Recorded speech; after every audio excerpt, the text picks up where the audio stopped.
All attendees are in listen-only mode. Welcome to Region 3 PPAC's webinar this afternoon. We are real thrilled to have our speaker today. Many of you know him from the annual conference that we held recently in New Orleans, Bill Kreisner. I'll talk a little bit about his background, but for many of you, he's new because I understand we have folks from outside of Region 3 which we are real thrilled to have.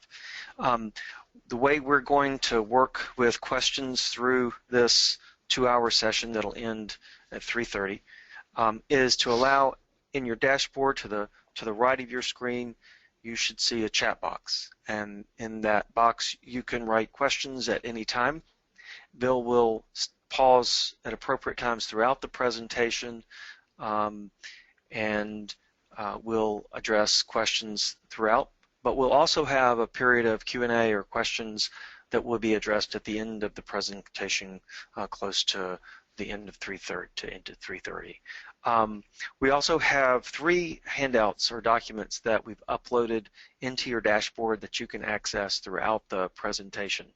The first is a overview and CV for the Kreisner Group, the firm, and Bill, as well as the 2 handouts that Bill will refer to throughout this presentation.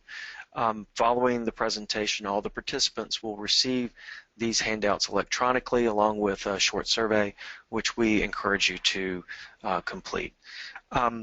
So Bill is the owner and operating partner of the Kreisner Group, a full-service law firm that concentrates its practice in assisting organizations both before and after disputes arise.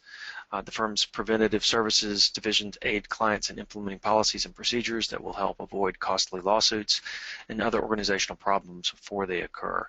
He has published dozens of articles related to a variety of topics that include today's topic, employment law, hiring, proper termination procedures, employee monitoring, and the dangers imposed by the ADA Act and Family Medical Leave Act.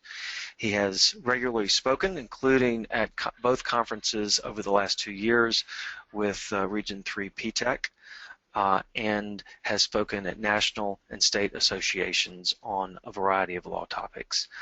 He personally represents more than 1,000 clients, mainly in Florida, but also including California, South Carolina, Maryland, Georgia, and Pennsylvania. And so, Bill, I hand it over to you. Well, good afternoon, everybody. It's a pleasure to have some time with you, even if it's virtual. We're going to do a lot. We're going to cover a lot of material today. And again, I really want to start by encouraging those of you who have particular questions to make sure that you post those per Dave's instructions so we can address those. Our goal anytime we do these sessions is to make sure that we're giving everyone a practical information. In other words, that you'll be able to take 2, 3, 4 points from what we discussed today and actually put that into action in your organization.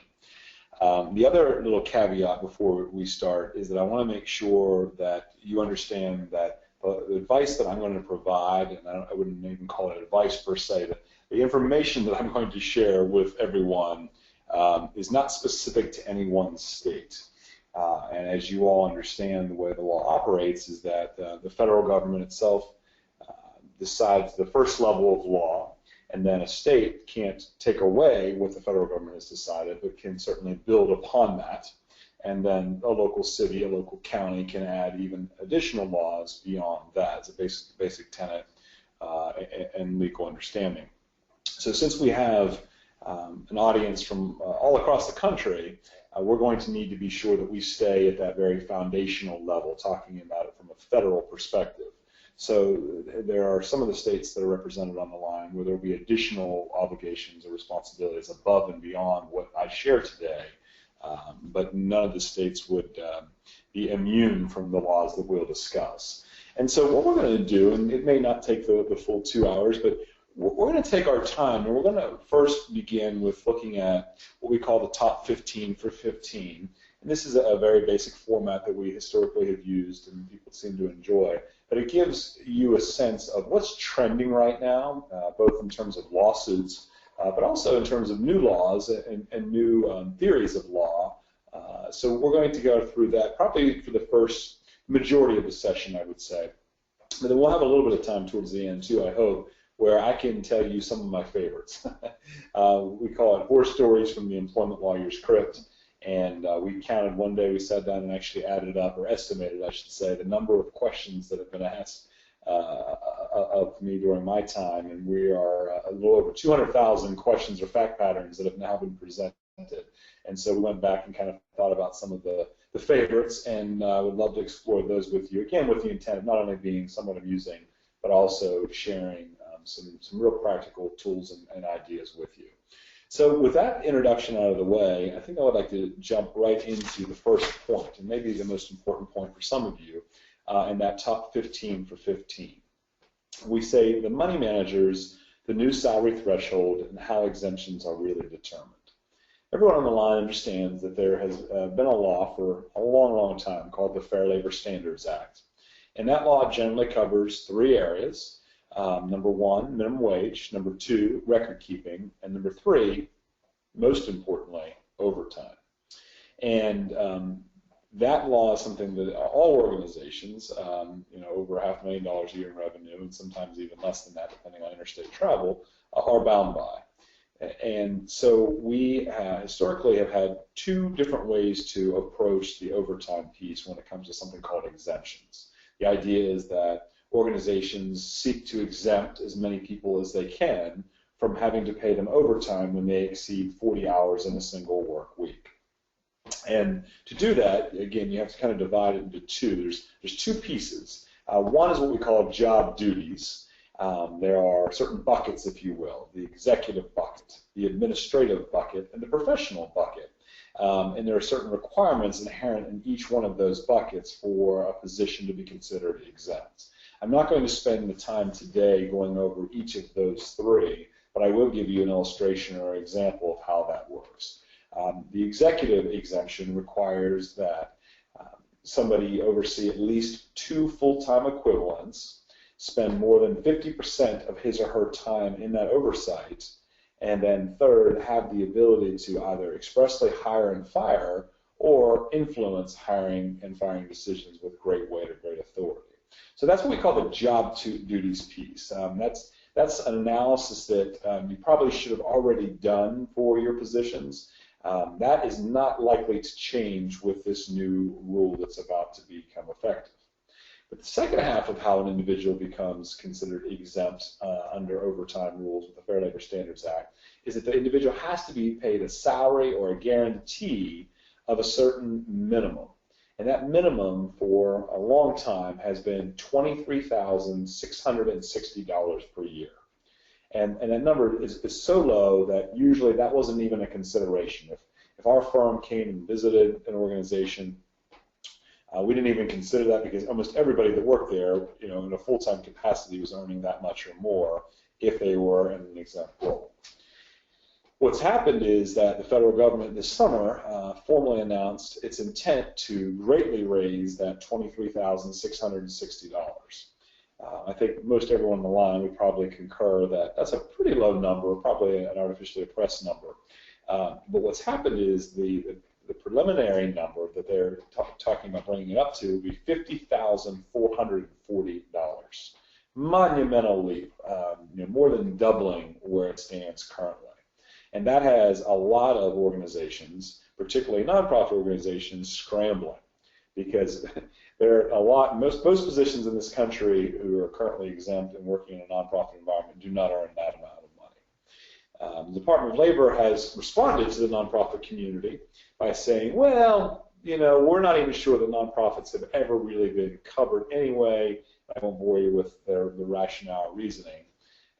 The problem is that I've personally represented probably 5 or 6 dozen nonprofits against Department of Labor audits in the past 5 years. So it's simply not true. The position that the department's taken it does not reflect historic enforcement efforts that it has undertaken. And indeed, we have a nonprofit client down in the Keys in the state of Florida, down in Key West, in fact, that has recently, as of the last 2 weeks, been audited by the United States Department of Labor. And our response, citing back to the Secretary of the Department of Labor saying nonprofits may not be covered, was scoffed at. So all that to tell you that this is a big deal.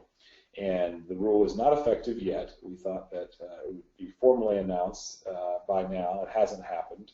That could be one of many things, but two possibilities is one, it may be politically motivated, so that the timing of the announcement comes, during the true campaign schedule next year. Or two, what we're hopeful about is that perhaps they're reconsidering how high that number is, and that instead of making it $50,440 a year, that they may be considering a more manageable number, perhaps in the high 30s, low 40s. That may very well be wishful thinking, though, and so what we are doing is we're working with our client base, and certainly want to encourage you to do the same, to contemplate worst-case scenario. That tomorrow you wake up and the $50,440 has been announced, and it will be effective February 1st. If that happens, what will you do? What are you prepared to do? And there are really only three options, and if anybody out there has a fourth, I'm all ears because I have lots and lots of clients that are looking for a fourth. But there are really only three options, I think, to be able to cope with this change when it goes into effect. Number one is you go back into your backyard and find your money tree and increase everybody's salary to $50,440. Most nonprofits don't have that ability. Most nonprofits rely heavily upon state and federal and perhaps local grants, and there isn't any allowance to provide additional compensation in that form. Option two is that you go ahead and convert the individuals that are currently exempt to non-exempt status. They can remain salary or they can be paid hourly, and begin paying them overtime every time they exceed 40 hours. In some cases, maybe they never work 40. In other cases, they're working 60 or 70 hours at this point. That's also a very costly option. And the other problem I think that you have with option two, and frankly option three, is most of us don't have any real idea how many hours our exempt individuals are truly working each week. While most nonprofits require their entire staff to track the time because of grant requirements, etc., the problem is that exempt individuals will write things like 8 hours, 10 hours, or 8 to 5, 8 to 6, something like that, and they never account for all the many hours that they work in the car driving to and from the office, the laptop time at the house, etc., etc. And so more times than not, those current records are not very accurate, an accurate reflection of how many real hours they're working. And so before I go to option three, let me tell you that many of our clients now, because they want to look at the real dollar figure assigned to each strategy, what they have done is they have asked their individuals that fall into this sort of suspect category to begin doing a genuine time study. So, over 30 or 60-day period, they're instructing their exempt individuals who are currently earn less than $50,440. They are instructing them to go ahead and reflect and record every genuine hour that the person works, including the telephone time in the car, including the work that they do at the house. That's probably a very good idea and a very prudent avenue to pursue at this point. Then you go to option three, and unfortunately and very sadly, the majority of our folks, particularly nonprofit folks, are taking a very serious look at option three. What is option three? Well, it's similar to option two in that you convert all of these individuals to non-exempt status. However, the nonprofits in my client base are saying we don't have the money to pay the overtime, and so what they've decided to do is actually drop the base salary. So if the individual was paying $42,000, they will drop the base salary now to $36,000, $37,000, $38,000, with the idea in mind that the overtime will backfill, if you will, and bring that individual to becoming whole, meaning they'll, at the end of the year, earn the same amount of money they earned previously. And while that may sound initially tempting, there are a couple problems with it, right? Number one is nobody likes to take a pay cut. That's really bad and really hard to do, and it damages morale significantly.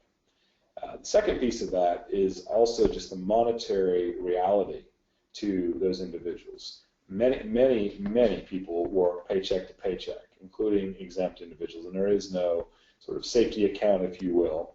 And overtime, unfortunately, is not consistent. And so there are periods that are very busy, and there are periods that are not so busy. And so what happens is, let's say the conversion takes place February 1, and it's a slow season. So February, March, April, there is no overtime.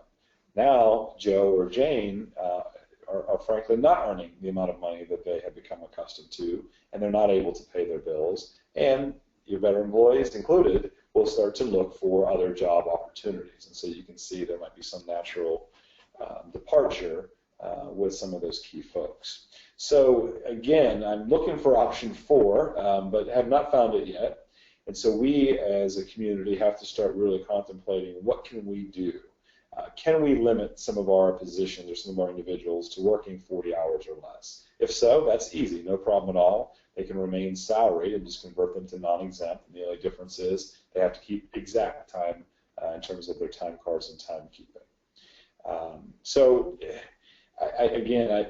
Sometimes these webinars are really difficult, but I think I'd like to pause if I can to see if there are any questions specific to this issue, because this is a monumental change that is underway.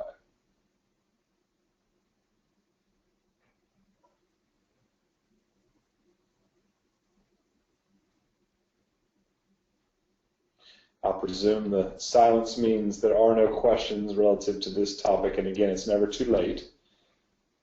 If you are thinking or sort of wrestling or chewing on this now, please feel free to send that question to the event organizer anytime before the end of the session. Hey, Bill, we have a question now. Okay. What about part-time salaried exempt employees? How are they impacted by this? As long as the part-time person never exceeds 40 hours, then they will not be impacted. You won't have to worry about that, other than the fact that they have to keep exact time. So that individual currently may not be keeping a time card, or more likely is because of the federal grant, but is probably not keeping specific time, start and stop time, and they would only need to be asked to do that. Now, if that part-time individual, I guess clearly, if that part-time individual were asked to work more than 40 for an event or some type of particular reason, then that individual would be entitled to overtime at 1.5 times their regular rate, and that's relatively simple calculation. Any other questions on this first topic? No other questions. Good. And I'm noticing I forgot to switch over to the handout. Oh, there it is. Okay. I'm hoping everybody out there can see my top 15 for 15 now. Number 2, the triplets. Oddly, pregnancy-related lawsuits went through the roof last year. And nobody seems to understand why. There's no natural reason. Women have been having babies for a long time. But for some reason, this has become a hot-button topic with the plaintiffs' bar nationally. And so we thought it a good idea just to go back and really refresh on a couple of these laws, but also to alert you of another position that the EEOC has just taken in the spring that very well may impact you as a smaller nonprofit. And so as you can see on the handout, the 3 laws, the Pregnancy Discrimination Act, the Family Medical Leave Act, and the newest, the Lactation Law. So let's start with the easiest, I would say, which is the Family Medical Leave Act. Everyone on the line understands that unless you have 50 employees in a 75-mile radius, you are not covered by this law. In fact, my only advice to you relative to this law is go back and re-review your handbook to make sure you have not mistakenly included an FMLA policy within it. If you put it in the handbook, then you're pretty well bound by it and expected to follow it and provide that type of leave. And there's nothing wrong with being very generous with leave with your employees. In fact, that builds good culture, builds retention, avoids turnover. But the key is that the Family Medical Leave Act is very, very complicated, has lots of intricacies, and there's no reason to opt into that unless you absolutely have to. So again, if you are a larger organization, I don't know that we have very many on the phone that would have 50 employees, but very briefly, if you do have more than 50 employees in that 75-mile radius, you understand that you have to provide 12 weeks of unpaid time to a woman who's pregnant or has a newborn child. You also have to provide caretaker time to a man who has a wife or a partner with a child. One interesting note here is that pregnancy, birth, adoption, foster care, there's a nuance under the law that you can require the individual to take the 12 weeks of unpaid leave that's obligated by family medical leave consecutively.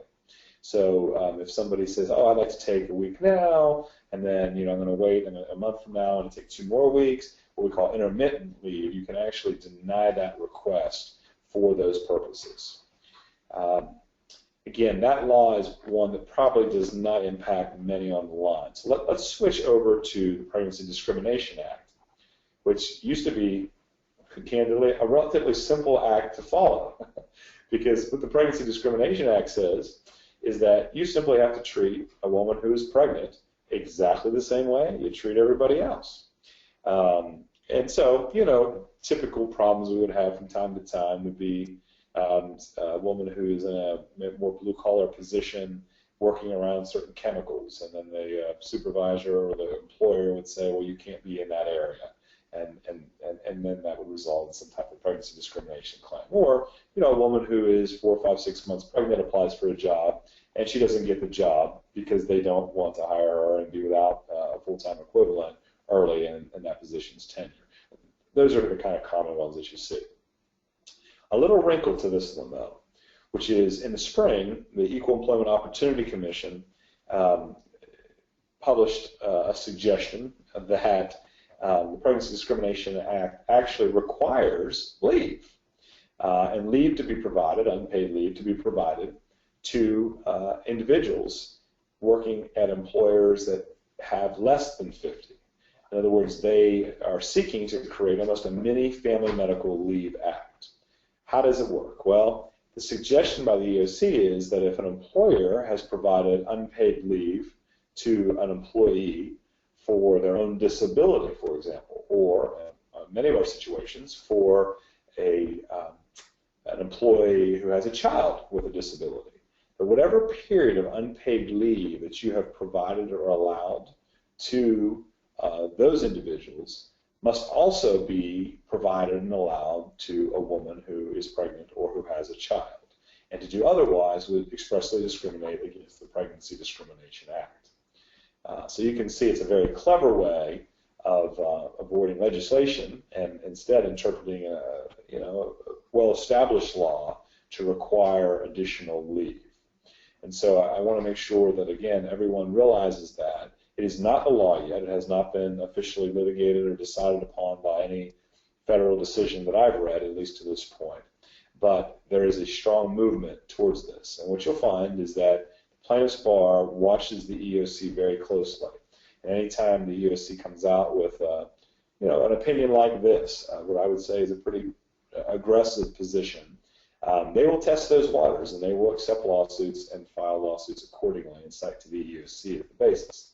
And maybe more times than not, the federal judiciary tends to side with that EEOC opinion. So I want everyone to be, again, very, very careful on that piece because many of you, again, will offer a little bit of time, a couple weeks, maybe 4 weeks, 6 weeks to a mother who has a child. But if you have allowed, for example, 12 weeks or 16 weeks or 20 weeks to someone else who has a disability or a child with a disability, you would actually be expected under this theory to provide that same amount of time to the woman who has that baby. And then finally, the newest law, which isn't all that new anymore, this was the second year of President Obama's administration, but it was part of the stimulus package, if you remember that, is the lactation law. And this is a really good law. What it does is it requires anybody who has an employee, a woman who has a child under the age of 1, the employer must provide that individual with the ability to express or pump breast milk for the first year of that child's life, and they also must provide a private, lockable, non-bathroom space in which to do so. Most of our clients have identified those spaces, and most of our smart clients have sort of championed them and made sure that they updated their policy. Some of them even put it in their ads. They'll call them blue rooms, or they'll come up with cute names for them. But the idea is, hey, this is a great way to be able to show that we really believe in the importance of many feminine issues within our workplace. And by the way, it's federal law, so you have to do it anyway. So people are just getting credit for doing what they're required to do. So again, not to spend a whole lot of time on this point, but given that we've had a sharp increase in the number of pregnancy-related lawsuits, I do think it prudent to cover it and be certain that everyone on the line understands how this works. So, you know what, I think what we'll do is I'll do a brief pause after each one of these points just to see if there are any questions.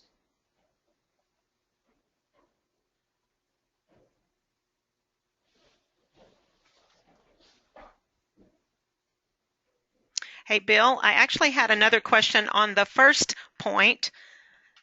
Sure. So if a person is paid 20 hours as a salaried employee, even if they work 37 hours, you only have to pay for the 20? As long as that individual is still being paid minimum wage, yes. In other words, don't forget about the minimum wage piece. But if there's a flat salary, you certainly always have the ability to increase the hours as long as that increase in hours does not cause the individual's hourly wage to drop below minimum. Okay. All right, good. And by the way, that's fine. Like I said, y'all just keep popping those questions, and we'll just take a pause after each one, and it's going back a point or two, we'll do it, okay? Number 3, but we looked into it, common investigative failures. So if you have been an executive director, a HR professional, a CFO, even a manager, for any time whatsoever, you most likely have had a fact pattern erupt in your workplace that requires you to do an investigation. And more times than not, someone like me or our firm is often called for assistance and guidance. This is a big part of what we do for all of our clients. And so what has happened is over time, I've realized there's certain mistakes. There are 2 that I want to cover. I could do a whole hour just on this topic. But there are 2 that I want to cover with you that when you initiate an internal investigation, a workplace investigation, 2 things that I see kind of throwing people off. The first one is this. Most of you have had a complaint where somebody comes and they'll say, I'm just having a hard time working with Bill. And, I feel like it's become a hostile work environment. And the hostile work environment phrase is just thrown around so often today, right? And what happens is you hear hostile work environment and everybody kind of panics. Oh my gosh, this is discrimination. This is illegal harassment. But what we found is that probably 70-80% of the time, the individual is not trying to evoke what we call protected class protection. In other words, they're not necessarily saying to you, I feel like I'm being picked on because of my race or my gender or my sexual orientation. Instead, what they may be saying is, gosh, I can't stand my boss. We've all had those jobs before. And all of a sudden, you have made it a potential situation fraught with liability because we jumped the gun. And so what we always really encourage our clients to do is to sit down with the person making that complaint. And you have to be really careful with this. This is the role of, again, a senior member of the leadership team. Don't delegate this to the receptionist to handle, okay? Nothing against our receptionist. It's just this is a really important moment. So you sit down with the person making the complaint, and you listen to them for a while and ask, tell me about what's going on. And one of the things you always want to ask about is, wow, okay, I'm surprised to hear all this. Do others feel the same way? And again, that individual often will say, absolutely. We all feel like, Joe's a jerk. He just treats us all badly. Whoa. light bulb, right?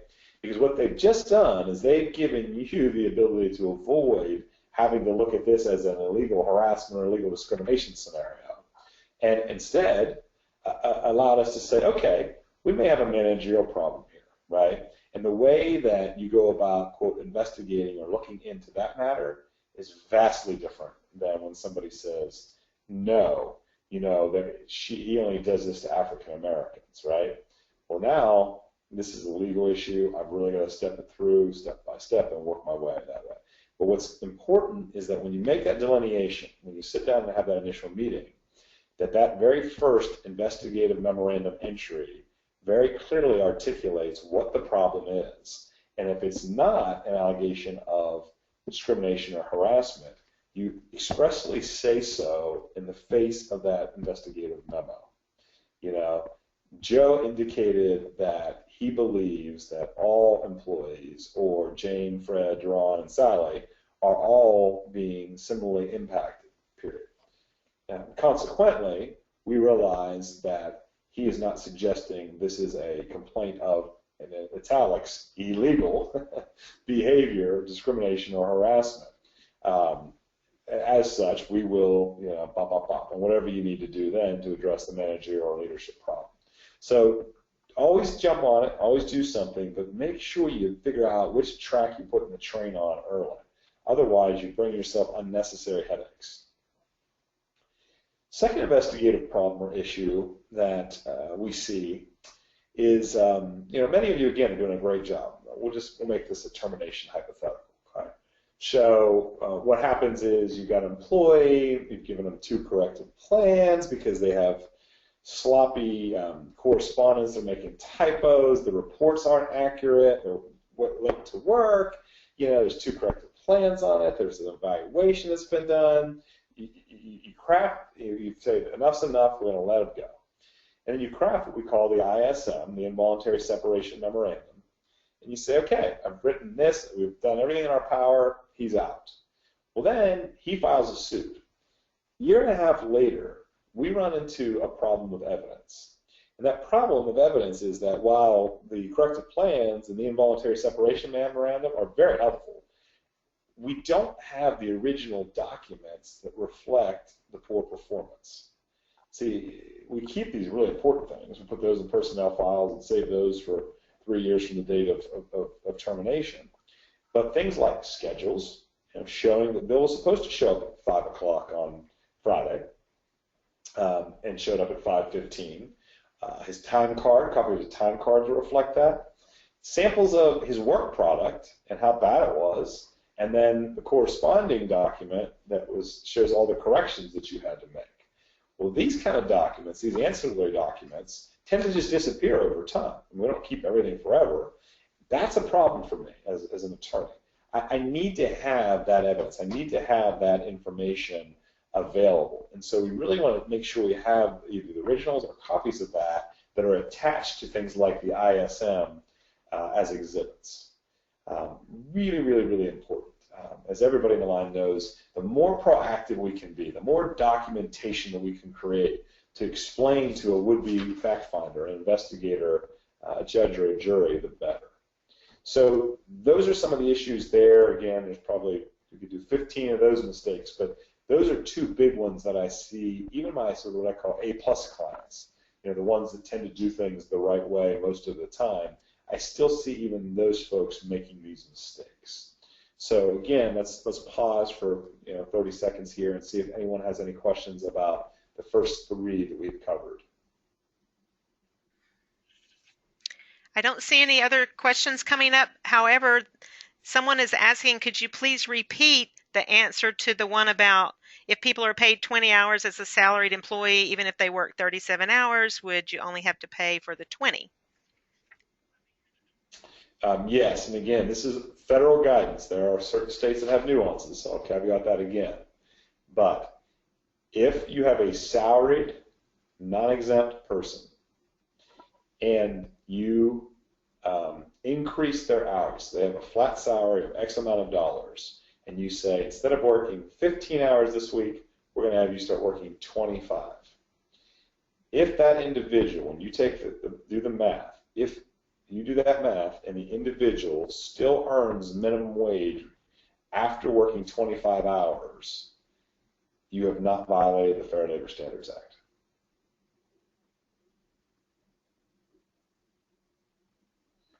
Any other questions at this point? No other Okay. questions. Again, keep firing away and let me know. And if there's something, there may even be a related question that doesn't necessarily spot on these topics that we're talking about, feel free to ask that as well. Okay, number 4. Let's go offline. The National Labor Relations Board email decision and other related dangers inherent within internal electronic communications.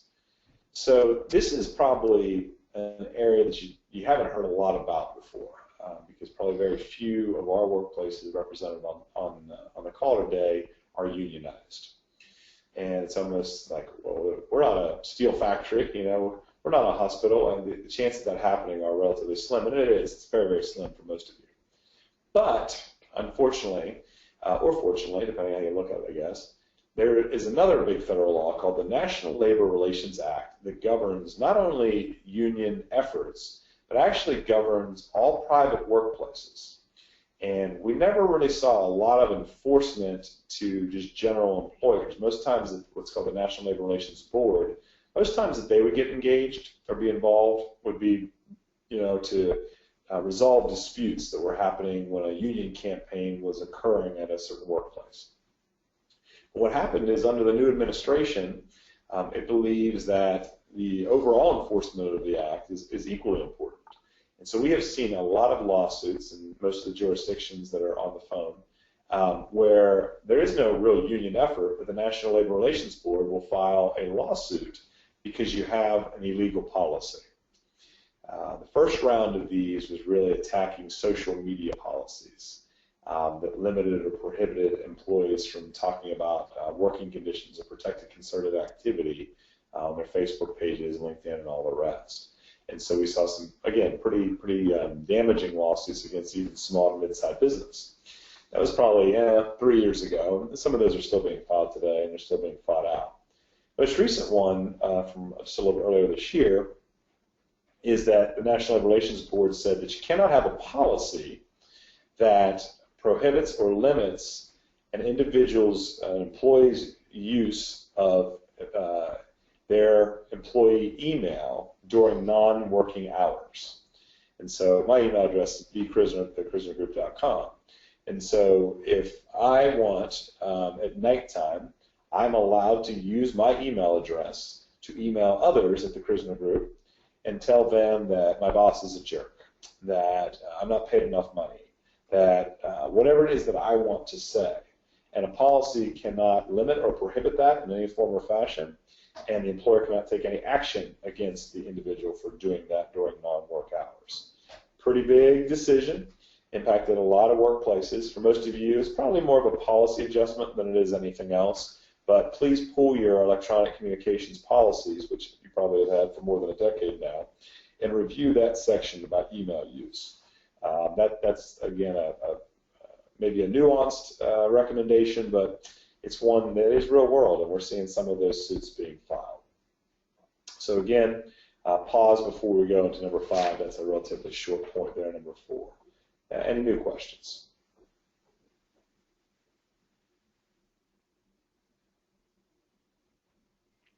No questions at this time. Okay. Boy, it just must be a very comprehensive training that we're providing. I'm teasing, of course, but keep them coming. 5, since it's amicable, using separation agreements effectively. So I think what I want to say here is a little bit broader than just separation agreements. When you have to let somebody go, it stinks. Let's just all call it what it is. Anybody on the line that likes firing people, you're psychos, right? It's sick to enjoy. We all detest it. We all want to avoid it at all costs, but we also know it's a necessary part of great leadership. And I've told many people in the nonprofit community, healthy nonprofits, in my long-term experience, involuntarily separate between 5 and 10% of their staff every year. So, if you have 10 people, that means, on average, that you are probably letting, one person go every 18 months. I'm not very good with math, but I think that's about right. Every year to 2 years, you're probably going to have a separation. And it's really, really, really, really hard. And we all understand that there's a documentation side of it, but for this point, I want to focus more on the human side. And I really believe that even when I have to fire somebody, that I can do it respectfully. I can do it in a way that preserves their dignity. And candidly, I can do it in a way that lessens the likelihood of being sued. And the way that, and I've had to do this myself, unfortunately, the way I've always handled it is I will call the person in, and I'm very quick to get to the point. And I'll say, Sally, you know how much I appreciate you as a person, but I've got some bad news. I've made the decision to go ahead and separate your employment today. And I hope this doesn't come as a surprise because we've talked about a lot of things. And frankly, this is not a reflection upon you as a person, but this is just a realization that sometimes it's just not a good fit. And that's where we find ourselves today. And so the purpose of this meeting, and then she usually at that point will try to start debating or fighting her, and I'll say, unfortunately there's not anything to discuss relative to that. Instead, I want to turn our conversation towards the best way to help you transition to your next job. And the first point that I bring up there is I am all about allowing her to resign instead of being fired. People say, oh, wait, but you can't do that. You can't. Absolutely can. Now, understand that resignation instead of termination means absolutely nothing legally. For example, most of the jurisdictions that are represented here, that individual, unless they were terminated for misconduct or during the probationary period, that individual is still going to be able to go and file with the Unemployment or Reemployment Commission and collect monies. It doesn't matter if it's resignation or if it's termination. Reality is it's a constructive discharge, and they're going to be eligible. Okay? But what it does do is it allows them a really, really important piece, and that is if you use an application like mine, for example, our clients use, one of the questions that's asked in the face of the application is, have you ever been terminated before? And if the person marks yes, they have, guess what? They don't get called for an interview. They don't even get past the first screen. Is that fair? Probably not, but a lot of people operate that way just to be able to minimize the numbers. And so it really is in the employees, outgoing employees' best interest to accept the resignation, accept resigning instead of being terminated. The second issue is I usually find some other type of token, right? I might say, well, I stay on the health insurance until the end of the month or the end of the next month. And then sometimes what I'll do is offer nicety pay. Now, what is nicety pay? Nicety pay is just giving them money. And my favorite way to do it is I ask my payroll to go ahead and cut an old-fashioned paper check. Cut a paper check for whatever it was, 2 weeks' pay. And so as I'm talking to Sally, I say, Sally, I also want to give you just a little something. I know it's not much, but you know our financial situation, etc. And this is just to help you land on your feet. And it's a token of our appreciation, right? So I give her 2 weeks of nicety pay. And again, I don't think that she loves me. In fact, I think she still probably hates me. But my goal in all of this, from a legal perspective, is I want her to walk out hating me just a little bit less. And if I can get her to hate me a little bit less, she's that much less inclined to go and see the plaintiff's attorney down the street. So that's very common. That's the no prisoner approach, if you will, to terminating a person. Now, you see that the point we're looking at here, though, says using separation agreements. Now, separation agreements are very different than nicety pay. Separation agreements, as many of you know, are big legal documents, scary legal documents. And to have a separation package be viable in most jurisdictions, there are certain things that have to be included. You have to list every single state and federal law, state and federal employment law that the individual is agreeing to release you from in terms of liability. If the person is over the age of 40, that individual, under a law and act called the Older Worker Protection Act, has 21 days to consider the offer. You can't rescind or revoke it during that time.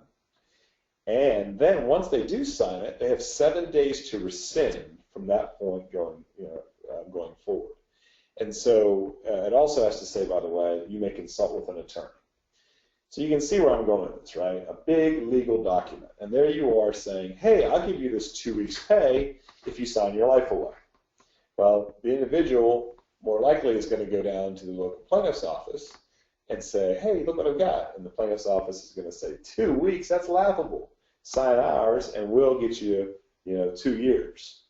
And so what we tell folks is separation packages that include waivers can be really great tools. And there are certainly times for us to use those. Shouldn't be an everyday occurrence, and frankly shouldn't be an every termination occurrence. The number we're looking for is we're looking for 3 months. If you're willing to provide 3 months of compensation, I would tell you you're probably crazy not to use a separation package to get something for all that money.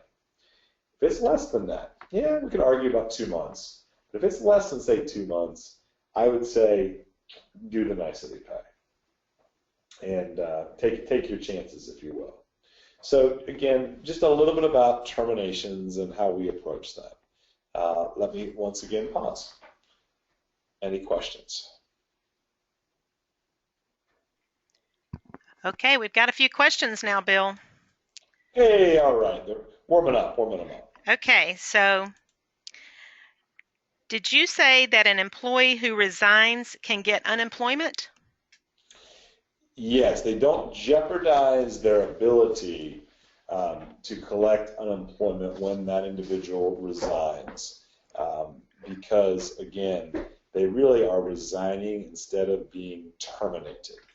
And so what happens is that the employee goes down to the local reemployment or unemployment office and fills out the forms and says, I was told this. And every state in the union, in terms of unemployment or reemployment, will say fine, and they look at the real facts. So every state's different. This is not a federal law, so again, I'm being very caveated here, nuanced here, but every state's a little different. I'll give you an example that the state of Florida, that the only way you can avoid paying the unemployment for that individual is if they engaged in what's called gross misconduct, which is a pretty high standard, or you terminated that person in the first 90 days. Every state varies just a little bit, but the real take-home point here is that resignation does not influence or impact the ability to collect. Okay, next question. I would expect we would need to use discretionary funds for any benefits not earned, correct?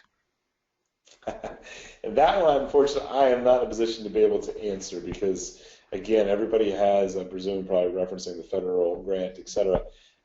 That's something you'd have to check with in your contract manager, or engage the liaison that you have with that particular grant. Okay, and there are a few questions that are going back to point number 4. Can you require employees to let you know if and when they change passwords?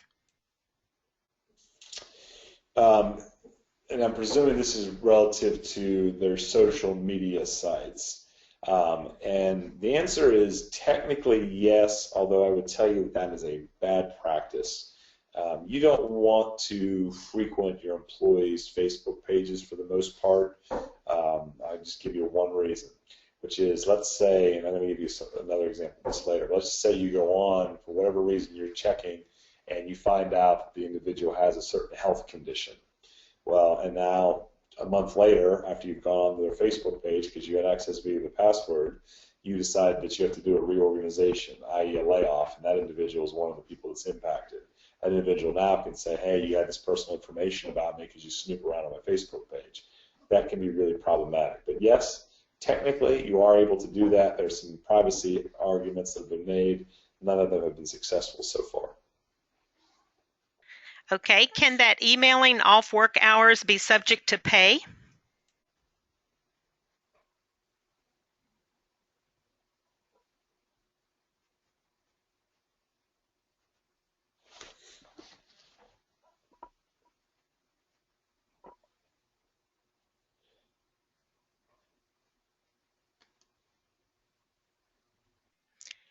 Can the emailing off work hours be subject to pay?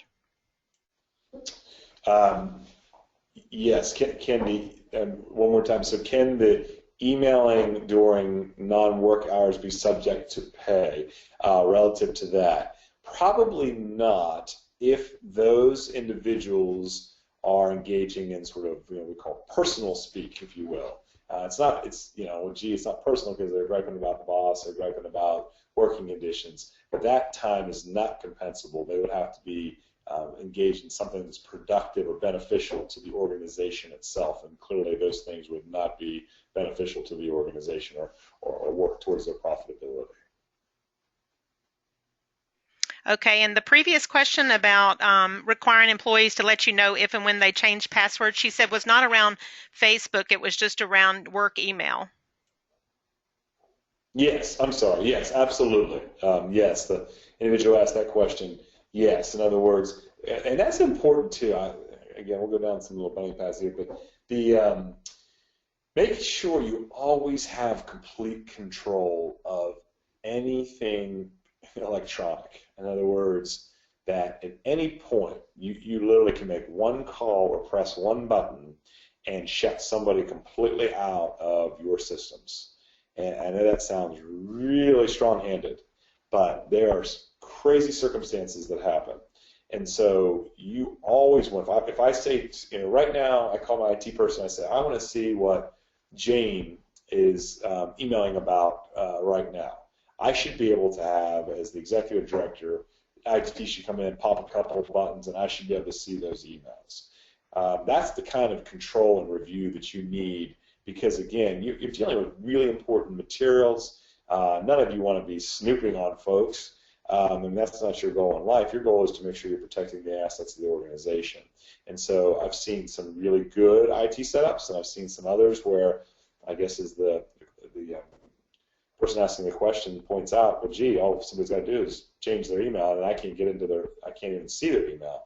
There's a deeper problem, I think, in that situation. I think we need to, go back to whoever does our IT internally or externally and ask for more control. Okay, and one more question. There you go. So we cannot say in our policies that they only use their work email only for work.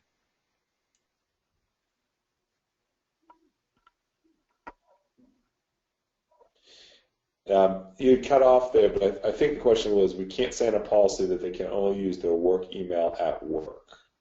And the answer is that's correct.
I'm going to continue. I'm not sure that I have our connection is firm here.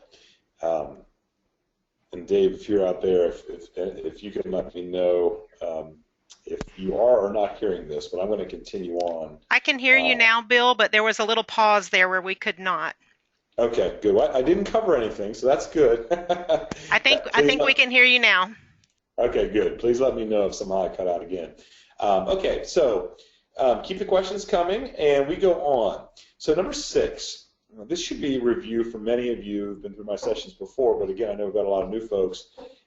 You know, we spend so much time on policies, and I can't tell you how many questions and requests I get for this policy and that policy. And policies are good and they're important because they really kind of set the framework or the expectations for an organization. But what matters in the end when it comes to, for example, lawsuits, it's not policy so much. It's really practice. It's what we do, you know, when it comes to our employees. And so I think the challenge that I see a lot of times with a small to mid-sized HR organization is that there's frankly just not a budget to have a full-time HR professional.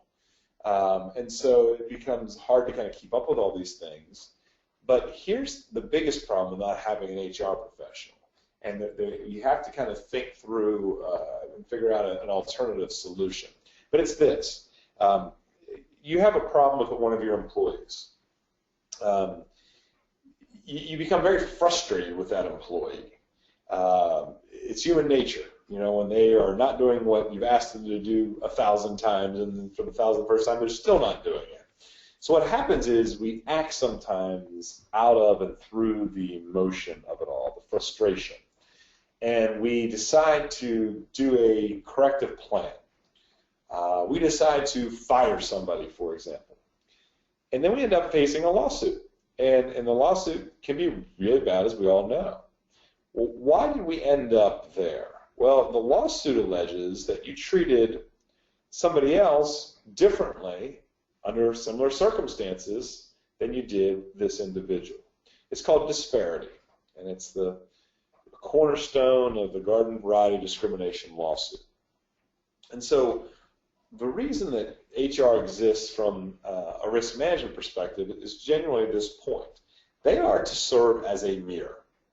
And we do this, by the way, lots of clients that are too small to have HR professionals, we kind of serve that role. So what will happen is, we'll just use us as an example, is a client will say, oh my goodness, you know, Joe did this, and we want to terminate Joe. My very first question is probably, well, tell me about Joe. How old is Joe? Is Joe gay? Is Joe, you know, straight? Is Joe white? Is Joe African American? You know, in other words, looking at protected class issues. That's important, right? But then the next question after that is, has this situation ever occurred before? And if the person says yes, you can guess. My next question is, well, when it happened before, what did you do? What consequence did you apply then?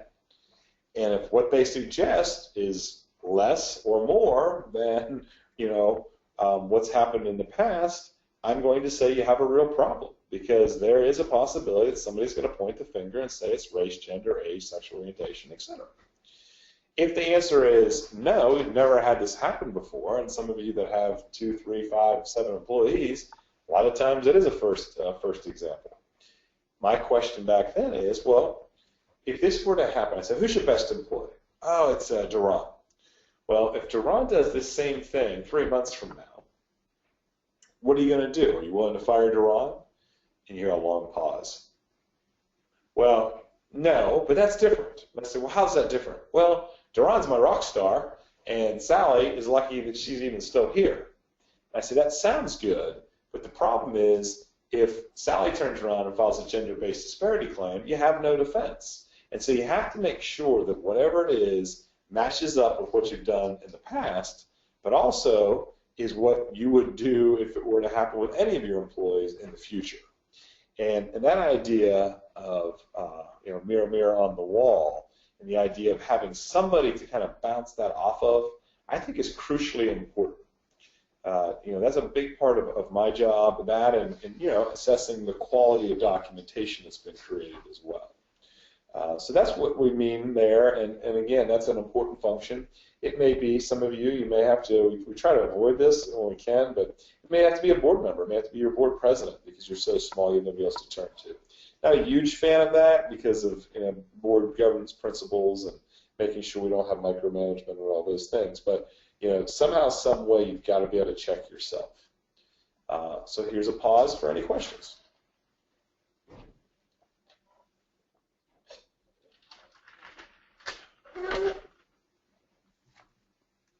No questions at this time.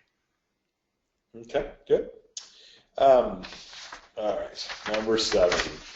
The worst word in employment law, retaliation. So I'm going to make a plea to everybody now, not to be the average leader. What's the average leader? Well, we talk about the average leader, and we really shouldn't even use the word leader. That's giving them too many accolades. Let's call it supervisor. The average supervisor.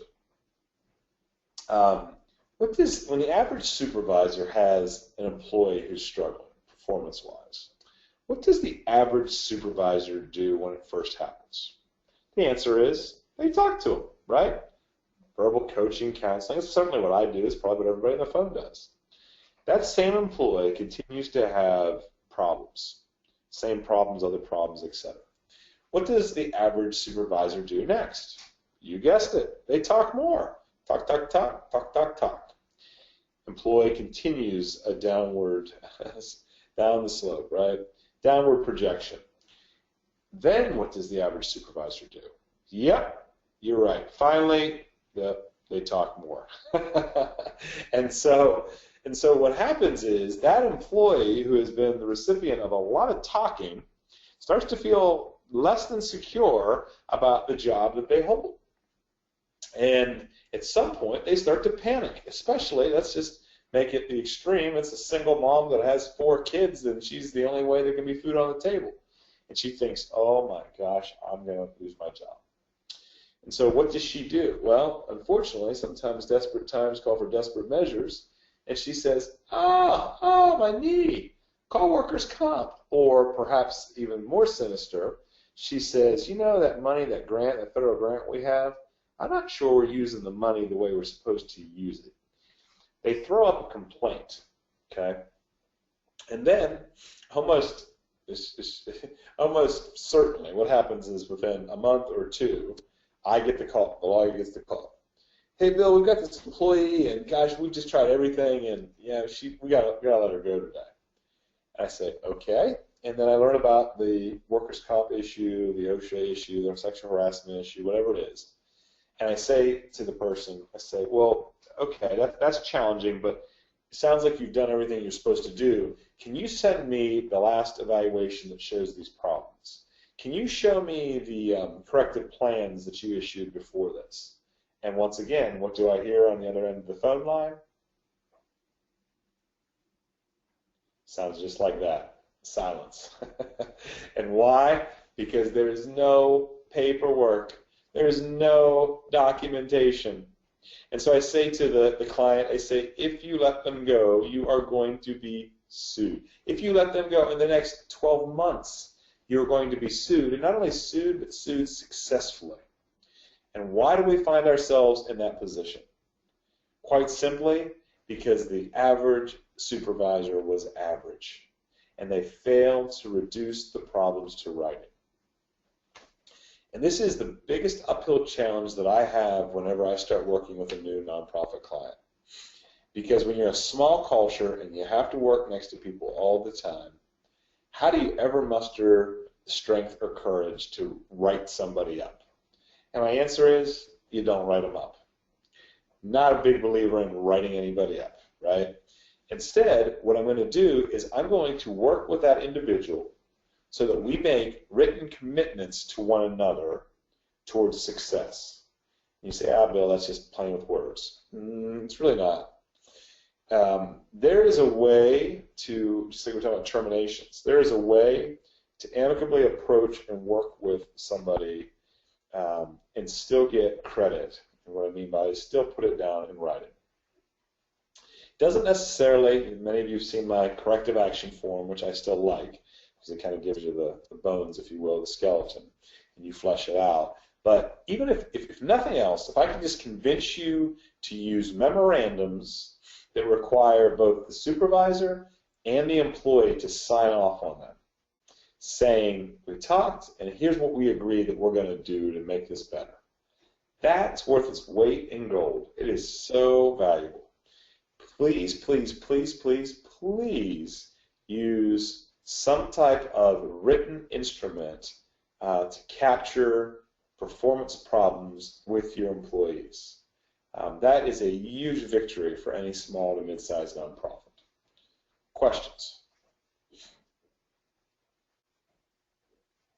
So someone is asking, can they get a copy of that form? Sure, the corrective action form, absolutely. We'll make that available. Perhaps we can make it available the same way that we're making these handouts available, or if not, I'll provide my email at the end too, so that if anybody needs something more, you can just get it direct from me, okay? Any other questions? Okay. Number 8, bullying, both bad and detectable. So it's unlikely that your state, county, or city has a law that prevents workplace bullying. It's possible, but it's very unlikely that that's true. And so we always tell the story about what we call the equal opportunity jerk. This is the person, it's just a bully, just a mean old nasty person that likes to, kind of get his or her way through any means necessary. And those individuals are real dangerous to a culture. They kill morale, they kill the service that we're trying to provide to the families that we serve, and they create lawsuits because people, again, hate their guts. And so these bullies, and again, if you're small, you probably know who I'm talking about. But if you're a little bit larger, or perhaps not very large, but have remote locations, which many of you do, it's hard to kind of keep tabs and really see the bullying when it occurs. Because great bullies are very, very good at keeping their bad behaviors under wraps, because the person or persons being bullied is scared to death to report them. That's bad. And so we have to figure out a way to kind of crack that and find these folks and smoke them out. How do we do that? Well, a couple ideas here. First one is the idea of using a cultural survey. These have become more and more popular recently because they're frankly a lot cheaper than they once were. You used to have to hire, a firm like ours or an HR consulting firm to come in and spend tens of thousands of dollars to do this huge organizational analysis. But today, it's real simple. Go into SurveyMonkey, and there's a free version, or for whatever it is, $10 a month, do it one time to spend $10, and you can actually do a confidential survey, anonymous survey to all your staff. And so people say, that'd be great, we should definitely do that. And one of the values, or one of the reasons that can be a real good tool, a real good instrument, is that you can start to see issues or problems, and moreover, you can see this bully that we're looking for. Now, be careful though, especially doing it on your own or just doing the whole SurveyMonkey thing, because sometimes this can devastate you as a leader. Sometimes you go and do these cultural sort of reviews or surveys, and you're just shocked and appalled by how negative the response is. What I always tell folks is, if you're going to do this, go for it, but you have to be tough. You have to be willing to take a couple punches, because it's coming, and whoever is dissatisfied, usually the employee or employees that are your worst performers, just go to town on you or the organization when you give them the ability to do an anonymous or a targeted type survey. So that's one way, though, that you can get some pretty candid feedback and perhaps find this person. The other thing that I always recommend is exit interviews. And exit interviews, that word or phrase means different things to different people. I think for a lot of folks that means, I meet with them and they give me their keys and their credit card back, and but that's not really what I mean. That's just the typical sort of logistical piece of the exit. Real exit interviews are great tools. Real exit interviews, you sit down face to face. Some people don't like this advice because they'd rather give somebody a self-addressed envelope and a letter to fill out later. And again, the response rate is usually not very good to those, and there's a lot of problems with that. But the best version, again, is face to face. So you give me 2 weeks' notice, or by telephone if you have a remote location. But I sit down with you and I say, hey, I really appreciate your time here. It's important as a culture that we learn about where things are. And so I would really, really appreciate it if I could ask you just about 3 areas. And if you'd be willing just to be honest with me and give me some stuff back. And what I want you to do, and my challenge to you is in these 3 areas, is I want you to tell me a couple positive things, some things that you really enjoyed or appreciated. And then I also want you to go ahead and give me a couple areas constructively. I don't really want you to give me negatives, but things that maybe we could do a little bit better in the 3 areas. And the 3 areas, by the way, are number 1, the position, the job that you had. Number 2, the supervisor or supervisors that you had. And number 3, the organization or the culture as a whole. And so the cool thing about this is that you might be shocked, but people are almost always willing to share because it's not terribly threatening, because it's pretty easy, pretty simple. It's really more of a conversation than anything else. And they usually show me if I have a problem, supervisor, because even if they have to do it in a roundabout way, and everybody's a little worried because, gosh, they want to get their future letter of reference and they don't want to burn any bridges. But if you approach it the right way, people actually will talk and share a whole lot of good, helpful information. And what I always do with the exit interview, depending, maybe you, the CEO or executive director, are the one doing it, but if you're not, I make sure that the executive director or CEO actually gets that afterwards. In other words, I put together a little report and send it, and we sit down and kind of talk about it, and we take everything with a grain of salt, but usually there's something substantive or meaningful inherent in it. And if I find that I have a bully or start to see signs of a bully, I need to immediately address that bully. Because, again, as I started with, if I don't hammer that bully, if I don't either firmly bring them back into the box or, frankly, terminate them, I will ultimately find myself in the midst of a lawsuit. And as I do trainings with supervisors, I always tell them, real simple answer here, don't be a jerk. You can avoid these problems. Don't be a jerk. And great cultures do not continually employ leadership jerks. All right, questions?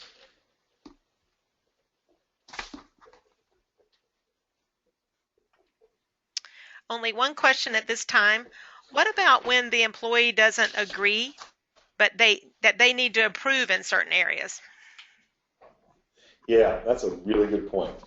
So as you can tell, anybody who can talk for 2 hours straight, I like to talk. But I am willing to talk things out as long as it takes with somebody. So I have an employee that won't take ownership. I address some performance, and they say, I disagree. I think I do a really good job when I interact with the parents, etc. First and foremost, I want to be patient with that individual because I really do want to help them get better. I mean, it starts with that attitude. As frustrated as I am with you right now, in the back of my mind, I'm thinking, but I believe that you can be an invaluable part of this team. And so I'm willing to invest more time and more dialogue in hopes that we can come to a consensus. If, however, we can't, at the end of that time, I say, I understand that you seem to see things a little bit different than I do, but as a leader of the organization, it's my job to make sure that we're doing things the best way possible. And as the leader, these are the 2, 3, 4 goals or expectations that I'm going to expect you to pursue. And you say, the person asking the question might say, well, what if they say, well, I'm not going to sign it. I refuse to sign it. Sign whatever the document is. This is a hard call, and it's a very culture-specific call. My culture, I'd just be straight up, which is if I did everything I just described, and a paralegal, a legal assistant, whoever it is, a lawyer, looked at me and said, well, I'm not signing it, I would say, okay, well, you know what? Sometimes we get to a point in a working relationship where it's just not working anymore, and it sounds as though maybe we're there. And I'll reach out my hand, and they kind of look at me with a blank stare. Are you firing me? I say, I don't think that's what's happening.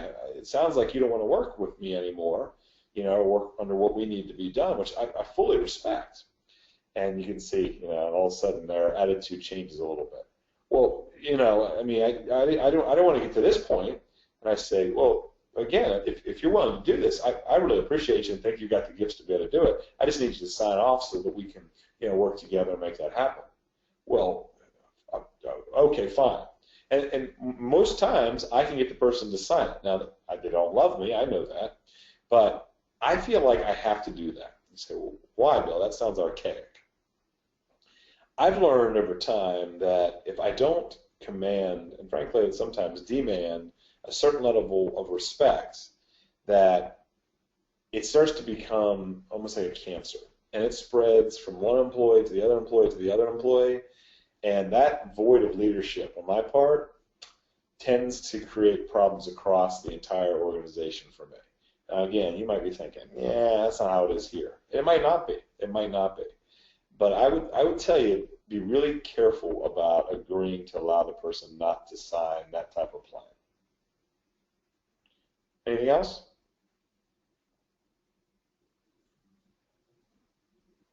Okay. Number 9 is shame, shame, shame. Why punitive style actions create litigation. I think I pretty well covered this. The whole idea, again, anybody out there using Office Depot that says oral reprimand at the top, please stop. That you can't do that. Not in the professional, white collar, nonprofit environments that we all operate on. Right? It's not going to work. It's just not. So it's all about you and me overcoming, right? You and me working together to figure out what we need to do next, getting in writing, signing off, having clear, tangible goals, making sure that I have check back periods, 30, 60, 90 days. And I'm going to make sure that even if you're doing great and you've overcome the problems, we're still going to sit down 30 days from now. And if I get to 30 days and you're not getting it done, it's going to be a more direct conversation. But you got to stay on these things, because if you don't, you're just not getting, you're not really being a good steward, and it's not, it's not even about, making the feds happy. We want to make the feds happy. At the end of the day, everybody here on the line, you chose to be in the roles that you're in for a very, very important reason, and that's to impact these families that we're serving. And if we're honest, part of your job is to make sure that you're getting 90% out of every single employee on your team. You never get 100%. We all daydream. We all get on Google. We all, it's just not for 8-10 hours a day. People are going to have a little bit of downtime, right? But if you have a team that's a 60 here, an 80 here, a 75 there, a 60 there, you're losing a full FTE, every 4 positions. And that's one less FTE that should be out there dedicated, and serving these families. So, if for no other reason, start using corrective plans. It's because you owe it to the folks that we serve. Okay.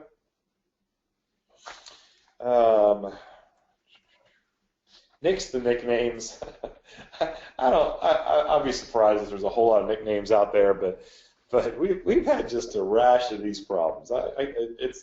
Even in blue collar environments. I was at a county client of ours in another state the other day, and I said, hey, we were doing the harassment discrimination thing, and I said, we have problems with touching, especially if y'all are in the South. People love to touch in the South, lots of hugging, and we get a lot of those problems. But I said the other one is we get nicknames. And I said, I told a story, I think, about there's a guy I'd like to be called Pops at a warehouse client of ours, And I said to them, hey, any nicknames here? And somebody goes, well, what about Tiny? And I said, depends. How big is Tiny? Is Tiny a large man? Everybody, there must have been 200 people in the room, everybody's head turns back to the corner. And the largest man I've ever seen in my entire life in person is sitting there. I mean, he must have been 6'8", 600 pounds, just a monster of a guy. And sure enough, on his chest, he has a name badge, and on the name badge is Tiny. And I'm not going to lie to you, I was scared for my life. So I changed the subject real quick. And as I walked out, though, I said to the HR professional, you have got to get him his real name, the real name on the name tag, which is Herbert, by the way. You got to get Herbert his tag, and you've got to tell his leader that people are not allowed to call him Tiny anymore. But Bill, he told us he wanted to be called Tiny. I said, I hear you. That's what he says now. But if anything ever happens with that fella, and he, gets mad or upset about a corrective plan or termination or anything else, he will come back and hit us under the ADA for morbid obesity. And that's a very real cause of action, So it's silly, but it's these little things. I'll give you another good example. Age lawsuits have gone through the roof. So one of the things that we're doing in our audit process this year with our clients is I ask whoever I meet with the executive director, I say, hey, y'all celebrate birthdays? I said, yeah, we do. We do. We have, cake or card or whatever. So, okay, that's good. I said, but do y'all ever celebrate like 40th or 50th or 60th, what we call landmark birthdays? And there's always sort of, again, that sheepish grin. I said, remember, you're talking to me. I'm your attorney. And then you say, well, about 2 years ago, there was this funny thing we did for Sally when she turned 50, And I kind of smiled first, but I said, I get it, and probably 80% of workplaces in America do something like that. But you got to stop. And the reason you got to stop is I've been involved in too many age-based lawsuits, and it goes back to the reorganization scenario, where everything's funny, and Bill turns 50.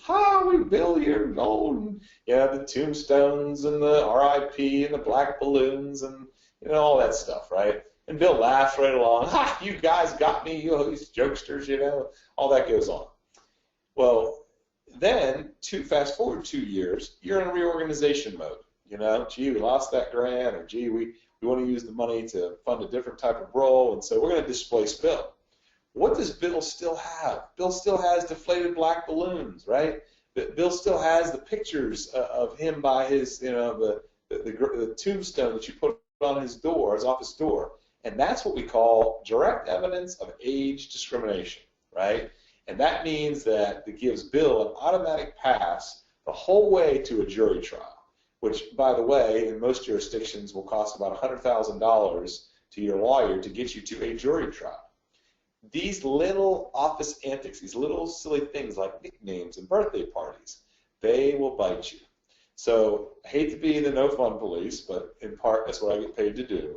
Be careful of the little things. Let me pause and see if there are any questions.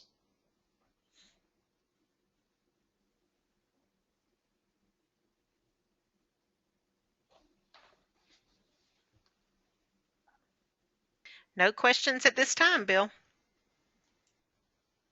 Good. Okay. We're doing good time-wise. We may not get to the second piece, but we'll do another one of these things.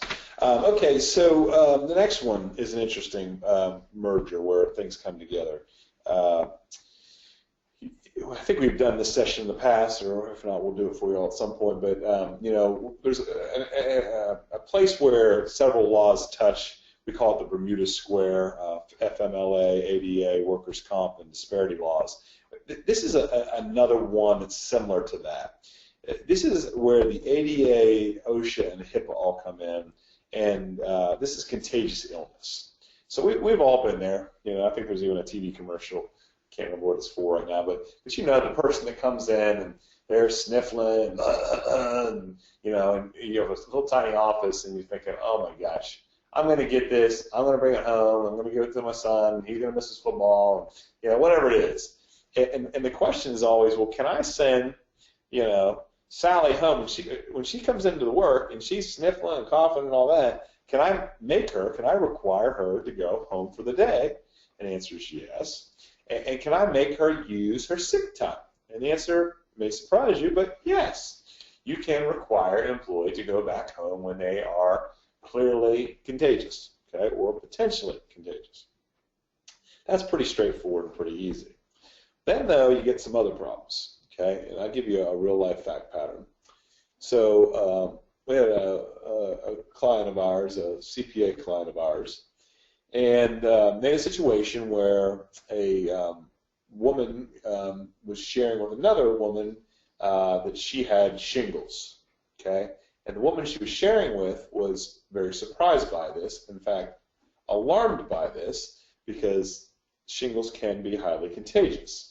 And moreover, this woman realized, oh my gosh, woman A is working in a cubicle right next to the woman who is 7 months pregnant.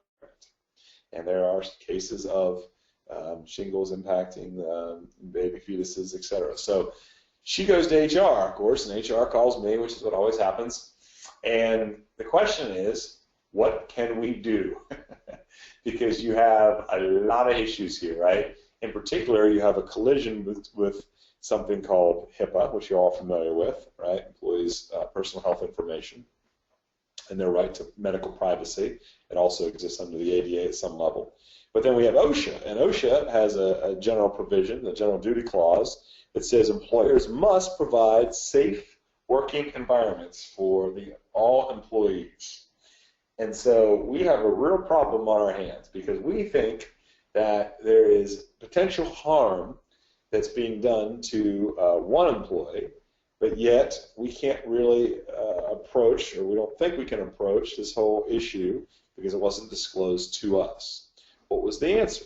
Well, it's probably not an express answer or a perfect answer, but the answer was, well, which one trumps? OSHA trumps at some level, because if there is harm, potential for very real life-threatening type harm, you have to take action. And in fact, HIPAA has a little bit of an allowance for this. And so what we did is we went to this woman and said, you have to go home. We're requiring you to go home. In fact, we're requiring you to go home, and we don't want you to return until you can produce a doctor's note, fitness for duty, indicating that with your condition, you're no longer contagious. Okay, so she went home. But now the question was, well, can we tell the pregnant woman about the fact that she and her unborn baby may have been subjected to a really bad condition? And the answer we decided upon was yes. We tried to be very vague about it. Didn't name names, but we said that there has been this condition present within the workspace, and that we want her to go, immediately and seek medical consultation. And in fact, we'll put the bill for that. And so she went to her doctor. They ran the tests, etc. And the good news was there was no problem. There was no consequence to her. So this was, a big deal. Every now and then we'll get one of these, big outbreaks somewhere in the world.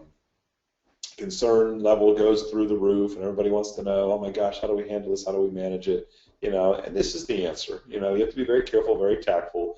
There are a lot of different medical-related laws that you have to navigate. Questions on that or any of the other 10 before him?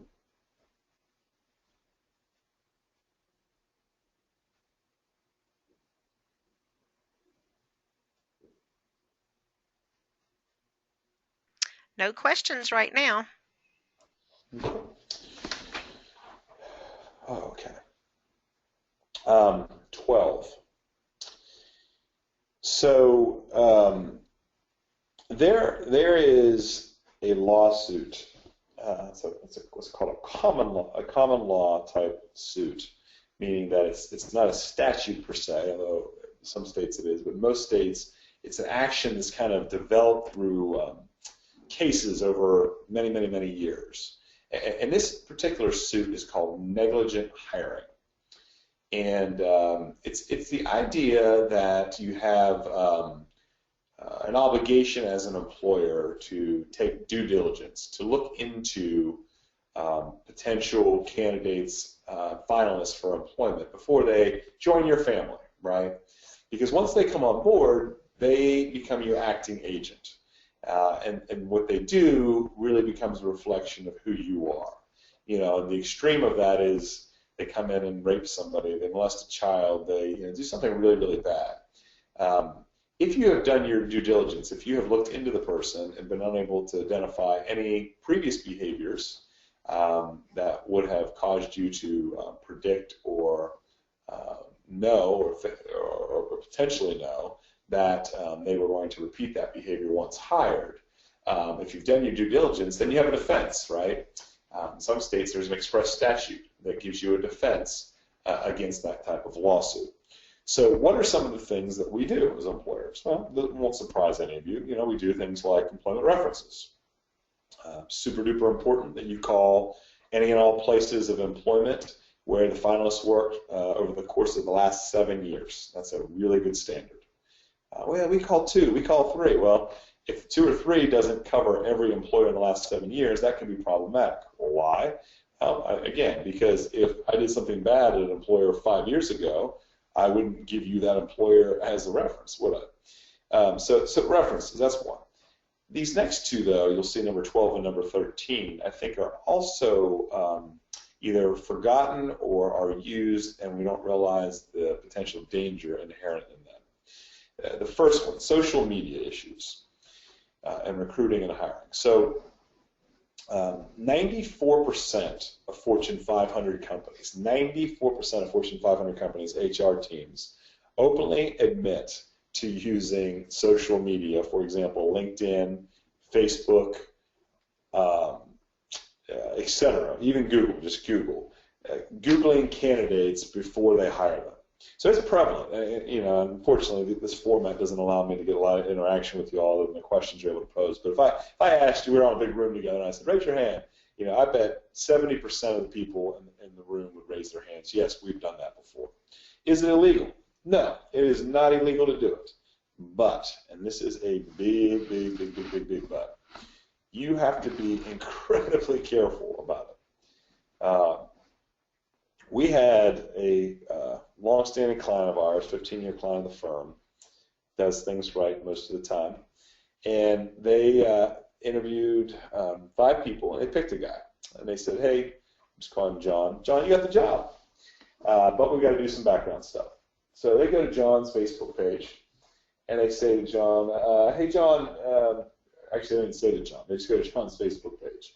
He has maximum privacy settings up, and they can't get in. So they go to, so happened, the employee that referred John. And they say, hey, we like your pal. We'll probably give him the job. We just got to look at his Facebook page. So the existing employee says, sure, go ahead. So they go in, and they find a picture of John, and he's smoking on a joint in one hand, and he's drinking a 40 malt liquor on the other. And they say, whoa, we're not about, smoking it up. We don't like this illegal drug stuff. We're taking a pass. So they tell John, no. And John says, well, you did a drug test. How do you know anything about drugs? He said, well, look at your Facebook page, you idiot, right? So he says, Facebook? You're on my Facebook page? So you know that I am, you know that I'm gay. You know that I use a certain prescription medication, and you know that I don't have a very favorable view of organized religion. I think it might be one of those reasons that I wasn't given the job. And so he files an EEOC lawsuit against the client, and we had to settle. Just to kind of cut to the chase, because I could not look my client in the eyes and in good faith tell them that I thought we were going to win that case and went to trial. I could not spend their money in good faith thinking that we were going to win.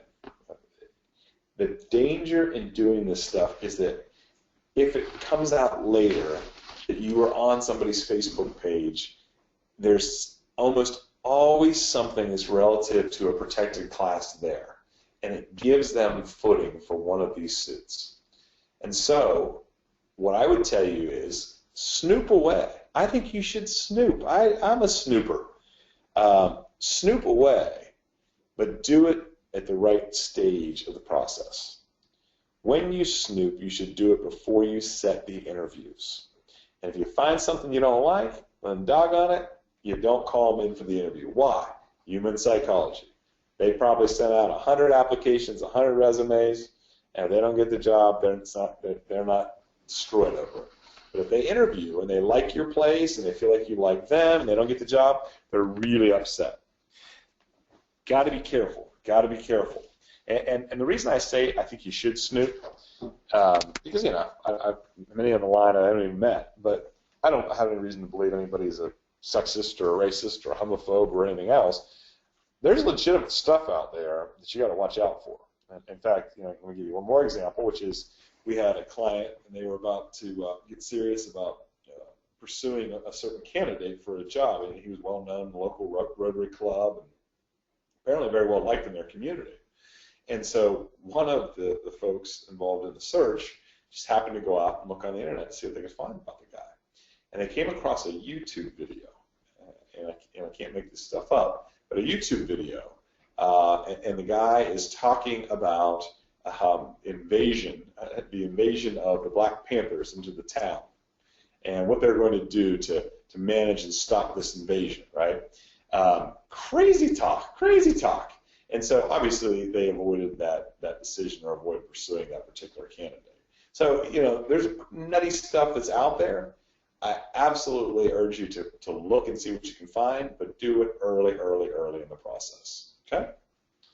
Questions about number 12?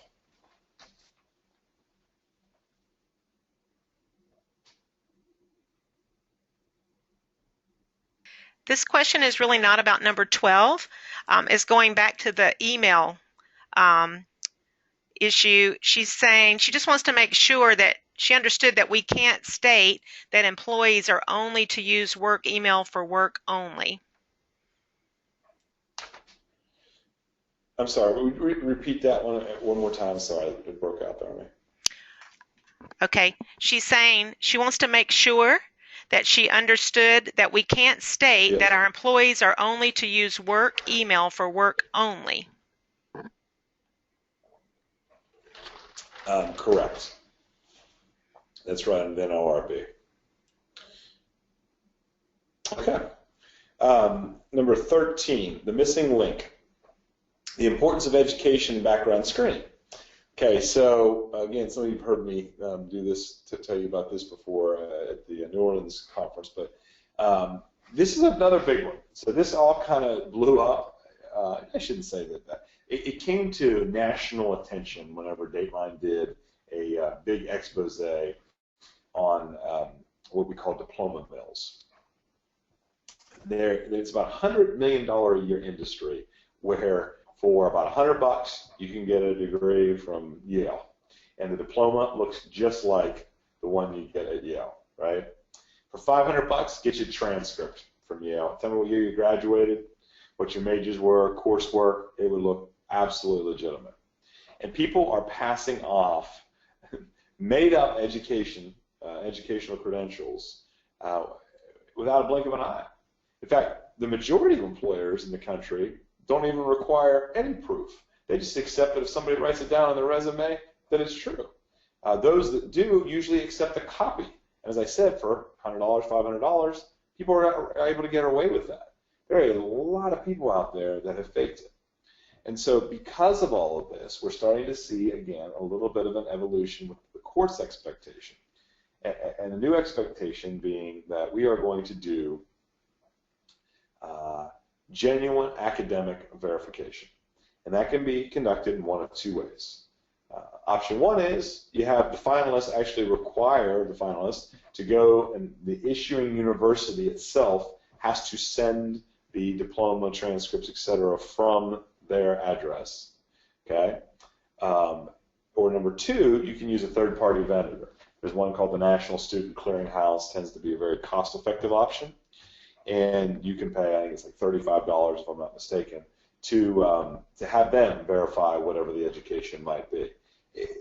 For all the more it costs, and I know every dollar matters when you have limited funds, but for all the more it costs, I really want to recommend that any position that you have on your team that either requires or prefers a minimum of a 2-year degree or greater, that for now on, as you bring people on, you go ahead and require them to have this academic verification done.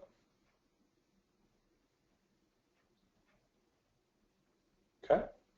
And I'm going to just do one more because it is 3:15 now, Eastern Time.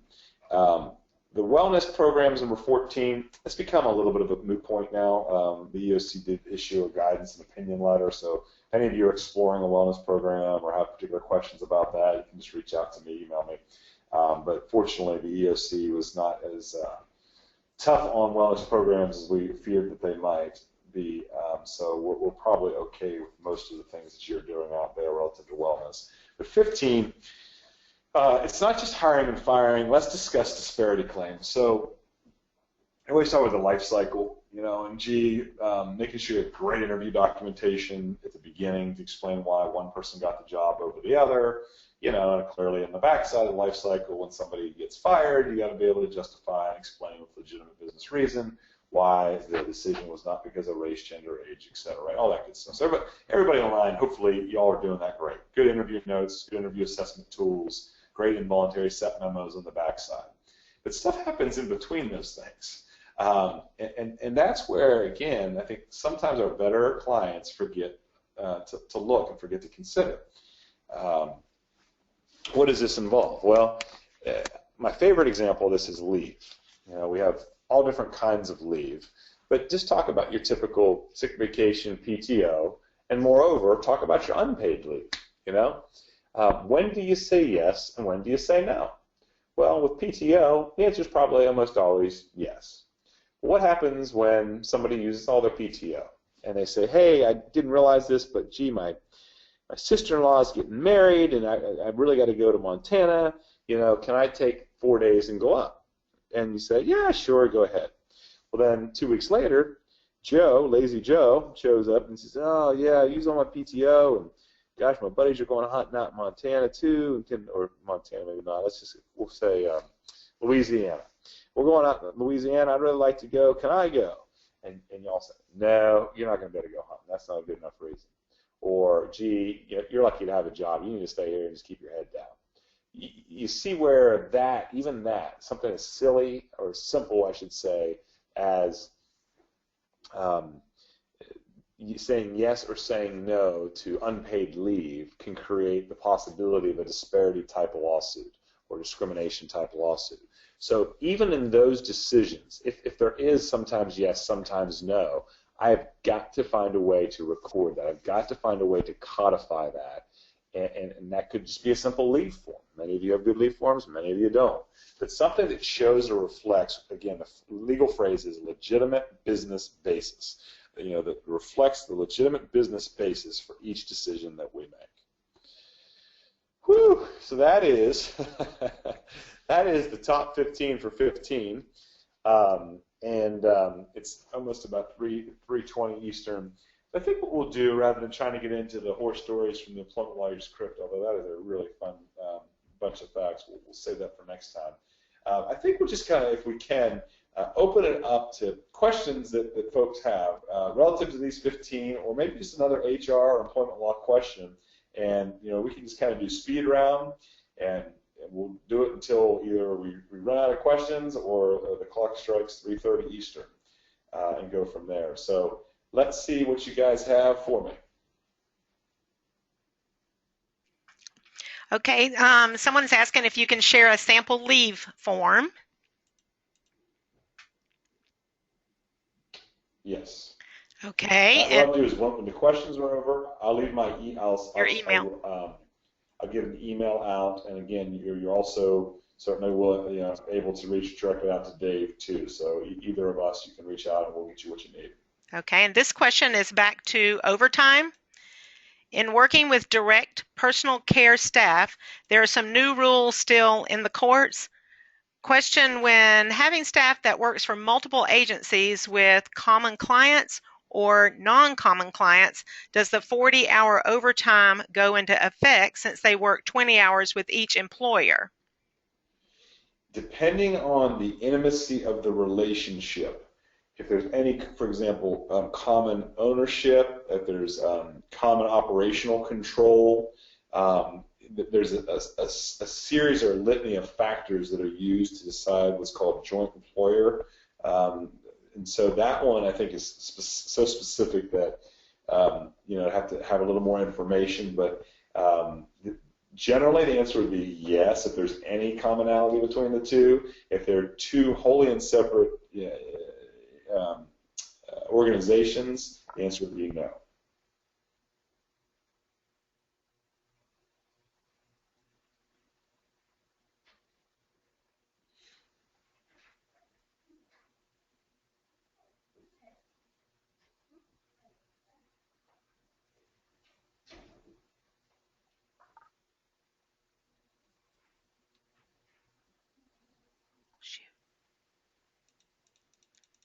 Okay, Bill. Our handbook says work email only.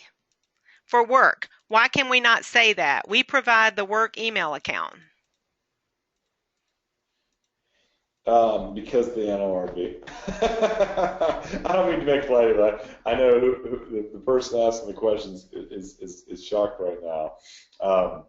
And again, I would say to that individual, if you want, shoot an email tonight or whatnot, but I can send you the explanation and the actual case, the NLRB case, if they want to look at it. Okay. Next question. I'm interested in the case of the Friday-itis scenario. Do you have suggestions around dealing with employees who have a pattern of absences? Yes. So the case of the Friday-itis, not to give it all away because I'd like to come back and do that one full, but that particular scenario involved somebody who had chronic fatigue syndrome, and they were using intermittent family medical leave. And what was happening was that they were always out. It was a pattern of Mondays and Fridays, and which, when they first told me, I said, well, I mean, CFS is something that wears you out, so it's not that unusual that it would happen on Fridays. And then they kind of, chuckled at me a little bit, presumably not believing that it was a legitimate disability or a serious health condition. But what happened there was they actually found a Facebook photo of the individual playing beach volleyball on Friday when they were supposed to be at work on Facebook. And that was one of the very few examples of what we call family medical leave abuse. And the law allows for termination, actually, for something like that when it occurs. So that's the abbreviated version of what is a pretty funny story. But in terms of the patterns and how people always tend to use PTO on Fridays, don't forget that even with something like sick leave or PTO for sick purposes, if it's not a genuine disability or if you don't qualify for family medical leave because you're not large enough, you have the ability to say to somebody, no, you cannot be. Somebody calls in sick. Now, this is really a strong line to take. But if you start seeing it over and over and again on Fridays, and somebody calls in and says, I'm sick today, I can't come in again, you could say, well, I'll tell you what, I'm not approving your sick leave, so you need to be here by 9 o'clock. That's legal. You're allowed as an employer to do that because the sick and vacation time that you provided, the PTO time, that's not what we call a fictional benefit. And that's something that you, the employer, created for use. So all that to say, the first step is always when you see the pattern on Monday and Friday, you pull it out of the closet, you expose it to the bright light, meaning you show the employee, here are the 14 times you've been absent over the last 3 months. It always is on a Friday. That does not work for us. When you're legitimately sick, we understand, we see what's going on. Please stop it. And I think 90% of the time, that cures the issue right then. Okay, what privacy rights do organizations have in an employee's email or computer? What privacy rights does an organization have with its own computers? Well, I mean, it has two things there. One, you have complete control and access, as I mentioned earlier, to review and access anything at all that comes on the computer that's sent to or from your email, any of your employees' emails, anything that's on your system. And then number two, you have a lot of rights in that any intellectual property that exists, any sensitive information that exists, anything like that you have on those computer systems, if they were taken by an existing employee or an employee as they depart, you have civil and sometimes criminal rights to recover that data because you have a proprietary interest in it. That's strengthened, by the way, if you have a proprietary and confidentiality agreement in place. That's something that's pretty state-specific and culture-specific. So I can't really just provide one of those willy-nilly sort of general format for folks, but it's something that firms like ours can create if you have that type of data. So those are sort of the two general, quote, interests, if you will, that an employer has in its computer systems. Okay. Just want to be sure that once we convert people from exempt to hourly, we can draft policy to state that employees have to get supervisor approval for any overtime they work. If they fail to get approval in work, I know we still have to pay them, but can't that be grounds for dismissal? Yes. And I really, whoever asked that question, kudos to you, because even today most employers think that if it's not approved, that we don't have to pay the time. And of course, any hours that are worked in excess of 40 must be paid at 1.5 times in the overtime rate. So the only consequence that an employer has is to take corrective disciplinary action, or as the questioner points out, termination. Fully viable.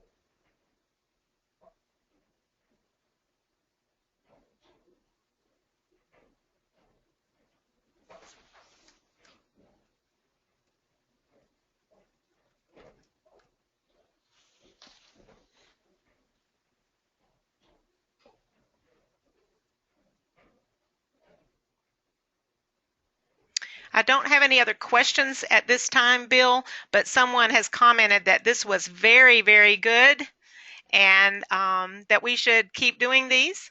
It's very helpful, and we should listen to these on a regular basis to keep ourselves on track. Thanks for allowing us to join, and thanks for letting Region 2 hear. Great. Thank you, Bill, for the time that you gave us this afternoon. We knew, and certainly you met expectation that it would be informative and very valuable information. For Region 3, stay tuned for announcements of future webinars through our regional listserv. And of course, we appreciate the attendance of parent centers from other regions, and where we can, we'll continue to look for ways we can partner with other PTACs across the country when appropriate. We'll include if possible, sample leave form with the follow-up email that we'll send out to all the participants of this webinar today. As usual, we'll attempt to archive this webinar. That link will be included in the email through our listserv as well as to the participants. And as I mentioned early at the beginning of the webinar, we'll include the 2 handouts for you all, which you should be able to access through the dashboard of the Webinar Council. So again, thank you so much, Bill. This concludes our webinar.